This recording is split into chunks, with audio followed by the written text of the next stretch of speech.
La promesa del Padre. Vamos a considerar lo que descubrí de la Escritura. Justo antes de que Jesús fuera llevado al cielo, leemos: Y estando juntos, les mandó que no se fueran de Jerusalén, sino que esperasen la promesa del Padre, la cual les dijo: Oísteis de mí. Porque Juan ciertamente bautizó con agua, mas vosotros seréis bautizados con el Espíritu Santo dentro de no muchos días. Hechos 1 del 4 al 6. Jesús les dijo a los creyentes que no se fueran a ninguna parte, que no predicaran, sembraran iglesias o cumplieran con su llamado hasta que no recibieran la promesa del Padre, que en sus propias palabras era el bautismo en el Espíritu Santo.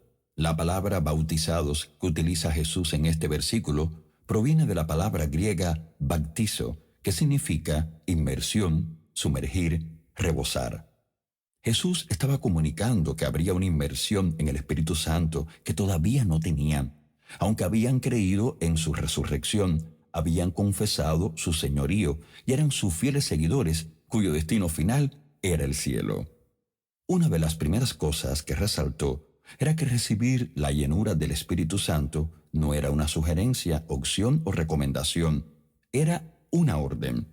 Un mandamiento se da para nuestro beneficio, protección o por el bien del reino. No debemos tomar sus mandamientos a la ligera, por nuestro bien así como por el del reino.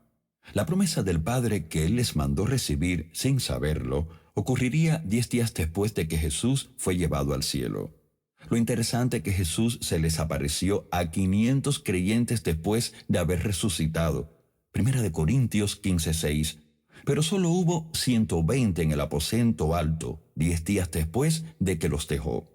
Creo firmemente que la mayoría de los 500 comenzaron a esperar la promesa, pero con el pasar del tiempo, olas de personas se fueron a causa de la impaciencia, la duda, la incredulidad u otras razones, hasta que solo quedó una fracción. Tristemente, casi 4 de 5 no hicieron lo que Jesús les mandó. Los que se quedaron estaban unánimes. Habían muerto a su propia agenda. No habían tomado a la ligera lo que Jesús había mandado, ni presentaron excusas. Creo firmemente que la actitud de los que esperaron era quedarse el tiempo necesario, solo porque el Maestro les pidió que se quedaran.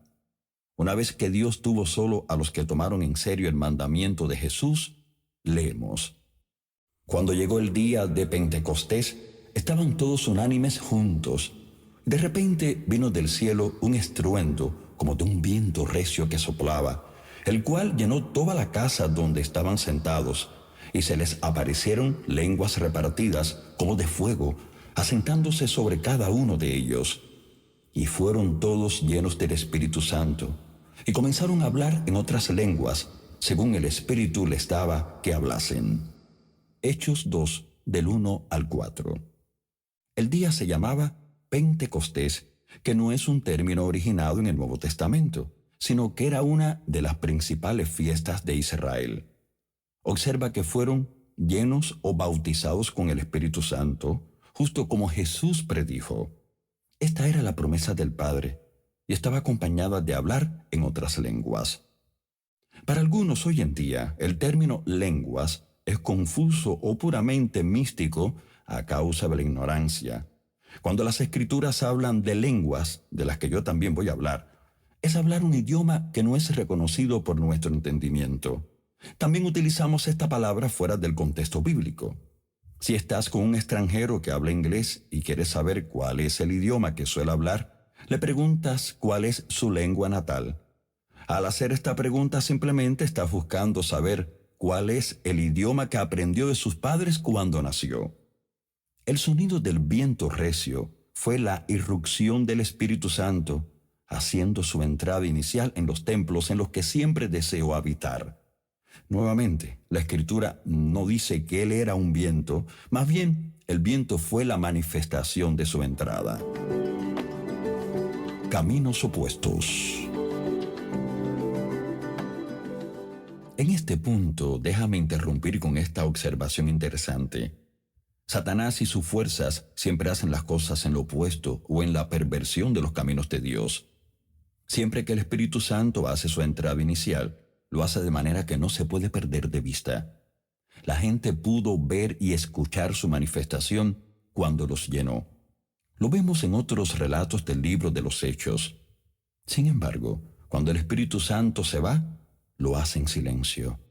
¿Recuerdas cuando Dalila le dijo a Sansón que los filisteos estaban sobre él y que él saltó y dijo: «Esta vez saldré como las otras y me escaparé»? Pero él no sabía que Jehová ya se había apartado de él. Jueces 16:20. Sansón no sabía que el Señor se había ido, porque el Espíritu de Dios siempre se va en silencio. Sin embargo, cuando los demonios entran, lo hacen en silencio, pero cuando salen muchas veces, lo hacen con algún tipo de manifestación. Vas a ver esto a lo largo de los evangelios.